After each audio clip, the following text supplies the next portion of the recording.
సొంతిల్లు ఉండాలని చాలామంది కోరుకుంటారు. కొందరేమో ఇల్లు కొనే స్థాయిలో డబ్బు సంపాదించాక కానీ సొంతింటిని కొనుగోలు చేయరు. మరికొందరు నెల నెల రెంట్ కట్టే బదులు దానికి కొంత డబ్బు కలిపి ఈఎంఐ కట్టుకోవచ్చులే అన్న ధీమాతో రిస్క్ చేసి హోమ్ లోన్ తీసుకుని మరీ ఇల్లు కొంటుంటారు. తమ తమ స్థాయిని బట్టి, బడ్జెట్ని బట్టి ఇండిపెండెంట్ హౌజో లేక అపార్ట్మెంట్లో ఫ్లాటో తీసుకుంటారు. అయితే అంతా సజావుగా సాగితే ఓకే, కానీ ఏదైనా ఇబ్బంది ఎదురైతే మాత్రం హోమ్ లోన్ తాలూకు ఈఎంఐ బర్డెన్ అయి కూర్చుంటుంది. ఇలాంటి ఇబ్బందికరమైన పరిస్థితి తలెత్తకుండా ఉండాలంటే ఏం చేయాలి? దీనికి సంబంధించిన టిప్స్ ఈ స్టోరీలో ఉన్నాయి.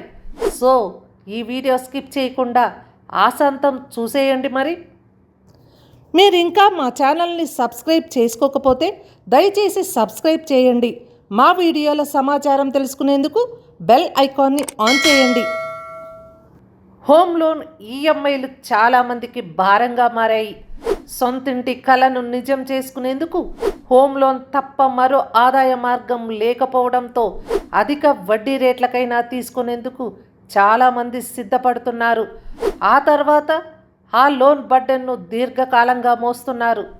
చాలామంది పదవి విరమణ చేసిన తర్వాత కూడా గృహ రుణానికి వాయిదాలు చెల్లించాల్సిన పరిస్థితిలో ఉండిపోతున్నారు. ఉద్యోగ విరమణ తర్వాత కూడా ఆదాయం ఉంటే సరే, లేనివారు హోమ్ లోన్ని వేగంగా తీర్చేయడానికి ఉన్న అవకాశాలను సద్వినియోగం చేసుకోవాలి.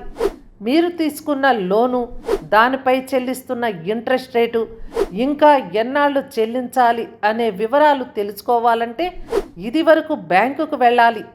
ఇప్పుడు ఆన్లైన్లోనే చూసుకునే వెసులుబాటు ఉంది. ఇప్పుడు బ్యాంకులు, గృహ రుణ సంస్థలు ఇంటర్నెట్ బ్యాంకింగ్ లేదా మొబైల్ యాప్లోనే రుణానికి సంబంధించిన వివరాలన్నీ అందిస్తున్నాయి. వీటిని పరిశీలించండి. అప్పుడే మీరు తీసుకున్న లోనుపై మీకు ఒక క్లారిటీ వస్తుంది. ఆ తర్వాతే ఏం చేయాలన్నది నిర్ణయించుకోవడం సులభం అవుతుంది. దీర్ఘకాలిక రుణాలను తీసుకున్నప్పుడు అనేక ఆర్థిక లక్ష్యాలు వెనక్కి వెళ్ళిపోతాయి. వీటిని సాధించేందుకు రాజీ పడాల్సిన అవసరం ఏర్పడుతుంది. కాబట్టి ఈ లోను తొందరగా తీర్చే ప్రయత్నం చేయాలి. హోమ్ లోన్ని వేగంగా చెల్లించాలంటే ఆర్థిక పరిస్థితి అందుకు సహకరించాలి. మీ ఆదాయం, ఖర్చులు, బాధ్యతలు, పెట్టుబడులు, ఈఎంఐలు పోను మిగులు మొత్తం కనిపిస్తే దాన్ని రుణం తీర్చేందుకు వినియోగించవచ్చు. వేస్ట్ ఖర్చులను సాధ్యమైనంత మేరకు తగ్గించుకోవాలి. అప్పుడే మిగులు మొత్తం పెరుగుతుందన్న సంగతిని గుర్తించాలి. ఇలా మిగులు మొత్తంతో ఏడాదికోసారి లోను అసలును చెల్లించే ప్రయత్నం చేయాలి.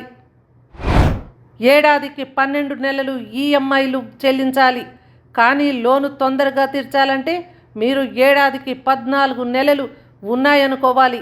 అప్పుడే వడ్డీ భారం తగ్గి లోను తొందరగా తీరుతుంది. మీ బ్యాంకులో వసూలు చేస్తున్న వడ్డీ మిగతా బ్యాంకుల్లో ఉన్న వడ్డీని పోల్చి చూడండి. 0.5% వరకు వ్యత్యాసం ఉంటే పెద్దగా ఇబ్బంది లేదు. కానీ 1% అధికంగా ఉందంటే మాత్రం ఆలోచించాల్సిందే. బ్యాంకు లేదా లోను సంస్థను మార్చుకునే ప్రయత్నం చేయండి. మీ క్రెడిట్ స్కోరు, ఆదాయం తదితరాలను బట్టి రీఫైనాన్సింగ్ చేసే విషయాన్ని బ్యాంకులు పరిశీలిస్తాయి. ఈఎంఐ తగ్గితే ఇతర పెట్టుబడులు పెట్టేందుకు ప్రయత్నించాలి. ముందుగా వర్తించే ఫీజుల గురించి తెలుసుకోండి. మీరు ఇంకా మా ఛానల్ని సబ్స్క్రైబ్ చేసుకోకపోతే దయచేసి సబ్స్క్రైబ్ చేయండి. మా వీడియోల సమాచారం తెలుసుకునేందుకు బెల్ ఐకాన్ని ఆన్ చేయండి.